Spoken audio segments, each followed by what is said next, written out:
मी आता आंब्याची उन्हाळ्यात चटणी जे बनवतात ना उखळामध्ये ते करणार आहे.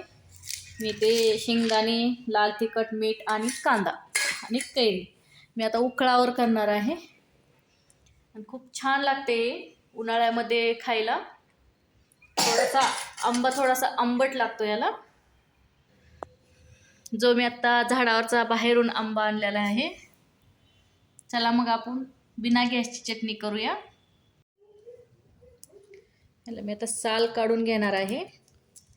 हे साल कडू लागते त्यामुळं साल काढून घ्यायची. यात खूप आत्ताच तोडल्यामुळे खूप चिक निघला आहे याच्यामध्ये.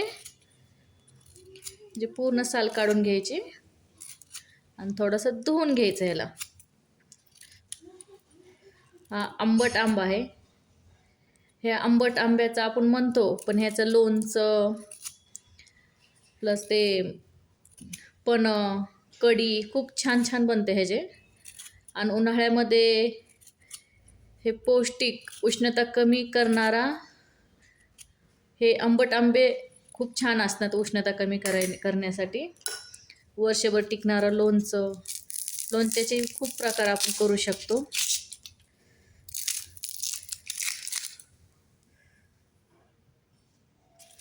आता हे कांद्यांची पण साल काढून मोठे मोठे थोडेसे तुकडे करून घेते, जेणेकरून आपलं उकळामध्ये ना ते व्यवस्थित कुटलं जाईल. आपण हल्ली असं काय होतं की आपल्याला रेसिपी येत असते, पण आपण यूट्यूबला सर्च करून पाहतो.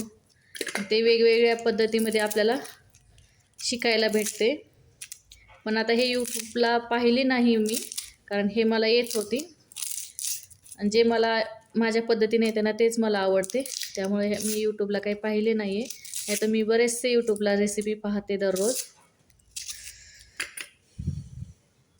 आता थोडंसं धुवून याचे मोठे तुकडे करून घेते. आता हे मी धुवून आणलेत. आता हे असे मोठे तुकडे करून घेते. मला हे इळीचीही गरज पडत नाही आणि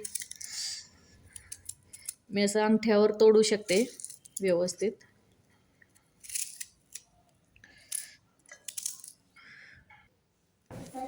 आता आंब्याचे पण तुकडे करून घेते.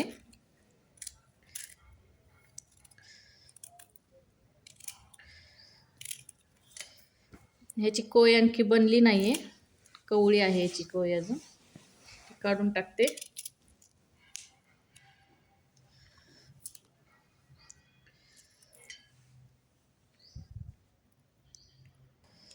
आता मी उकळ घेतला आहे धुवून. आता मी कट केलेले कांदे आणि हे आंबा टाकते. त्यामध्ये मिक्सच मी आता हे शेंगदाणे, जे सोलापूर भागात शेंगदाणे मोठे शेंगदाणे भेटतात ना ते घेतले आहे. ते घुंगरू शेंगदाणे आहेत घेतल्या, हे टेस्टला चांगले असतात. आणि मीठ आणि लाल तिखट घेतलं आहे. आपल्याला तेल टाकायचं आहे, पण ते खाते वेळेस तेल टाकायचं आहे, आत्ताच नाही आहे टाकायचं. ह्याला मी आता मोठं मोठं कुटून घेते.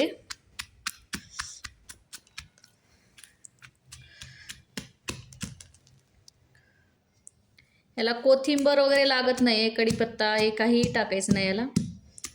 आणि हे भाकरी बरोबर खूप छान लागते चटणी. ह्याला वेळ लागणार आहे. थोडीशी एक बाजू शेंगदाणे कुटतच आपल्याला हे हळूहळू कुटावं लागणार आहे, कारण आपलं हे उकळ भरलेलं आहे, खूप झालं हे ह्याच्यामध्ये. वल्ल चटणी नसती पण. आता हे होत आलं आहे. 10-15 मिनिट झाले. मला खूप वेळ लागतो. आता थोडे मी कच्चे शेंगदाणे आणखीन घेत आहे आणि हे पूर्ण नाही कुटायचे, मोठं कुटायचं ह्याला. त्याच्यात फक्त मिक्स करायचं आहे.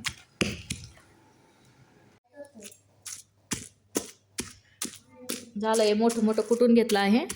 हे काढून घेते आता मी वाटीमध्ये काढून घेतली आहे. त्यात थोडंसं मी तेल ओतत आहे, ऑइल. हे ऑइल कच्चं आहे.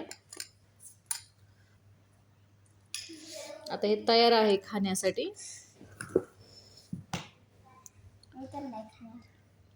तू नाही खाणार का ग? मला नाही आवडत. तुला नाही आवडत, खाऊन बघ.